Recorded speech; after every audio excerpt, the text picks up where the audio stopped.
Weekdays with Bernie segment tonight. What about the debate moderator, Lester Holt? Yesterday, I talked with Bernie Goldberg about moderating a big debate. So Lester Holt, NBC News anchor, moderate the debate on Monday. I know him. I think he's a fair guy. What say you? All I know about Lester Holt is what I see on television, but I have no reason to disagree with you. And by the way, yeah, there's going to be a lot of pressure on Lester Holt and all the other moderators with so many people watching. But in terms of fairness, it really is easy to be fair at a debate. It's very easy. All you have to do is ask tough questions equally on both sides, hard questions, provocative questions, on subjects that matter, not some fringe topic and that's only designed to trip somebody up. But then there's another question, Bill, and that is the fairness of the audience. Because I guarantee you, if Lester Holt asks a perfectly legitimate question of either candidate, let's say Donald Trump, that Donald Trump doesn't like, then his supporters are going to yell unfair and bias. And same thing with Hillary if she gets a question she doesn't like. Sometimes bias and unfairness are real, and sometimes they're in the eye and the ear of the beholder. Okay, now, what about the moderator's responsibility to fact check? This has been a debate. That's a good question. I want to give you my opinion, and then you can answer.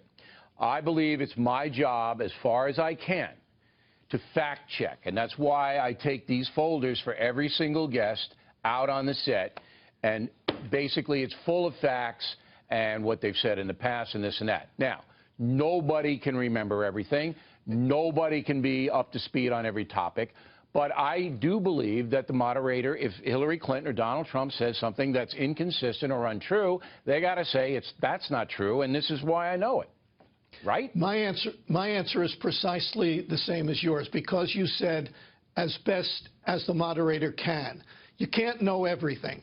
But if one of the candidates says something that's blatantly false, that if you follow the news, you know it's false, I do think you have an obligation to say, Ms. Clinton or Mr. Trump, that just isn't so. But you can't do it on everything, and the candidates themselves are going to have to do a lot of fact-checking. But I totally agree with you on that. Yeah, but the candidates don't care about fact-checking because if people are watching 100 million people, they throw... I mean fact-checking in this sense. Let's say Donald Trump says something that's false, and let's say Lester Holt doesn't catch it. Well, if Hillary doesn't catch it either, too bad. So it's up to the other candidate. Then it goes into perception is reality. But that's right. Yeah. But you're right. If Lester doesn't catch it, then either candidate can say, you know what, you said this on that. Now, let me give you an example of the fact-check difficulty. Trump was on earlier this week, and Trump said Lester Holt is a Democrat. Now, I didn't know whether that was true or not, but I said I didn't know that because I didn't.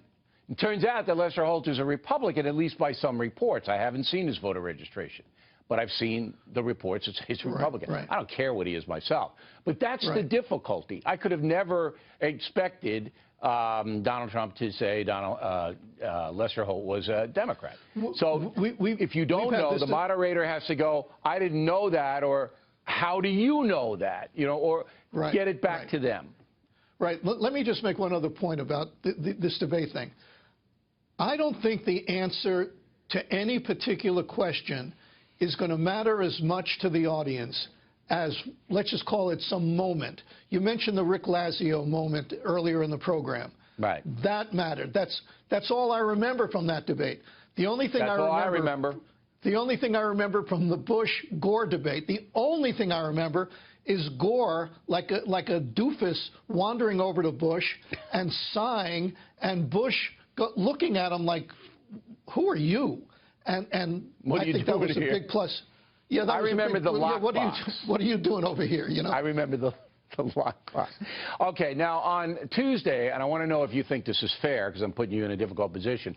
I want to bring you back, and we're going to grade Lester, poor Lester, because there is a lot of pressure on him. Look what happened to Lauer. And I thought it was unfair about Lauer, by the way. You know, you got to do the best you can do, and everybody's, you know, everybody wants to know about the email thing. She's never been grilled on it, so we spent a lot of time on it. Okay, so what?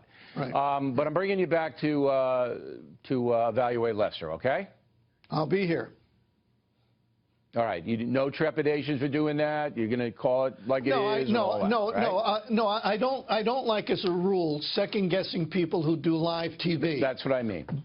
That's my... Right. Yeah, I mean, I'm uncomfortable with that. But if he does something that's blatantly wrong, you and I will talk about that. Otherwise... We'll point it out. But what we're looking for you, you know, you're getting older, but you have some wisdom. We're looking for perspective from Goldberg. Perspective. That's what we'll get on Tuesday night. I'll do my best. I'll do my best.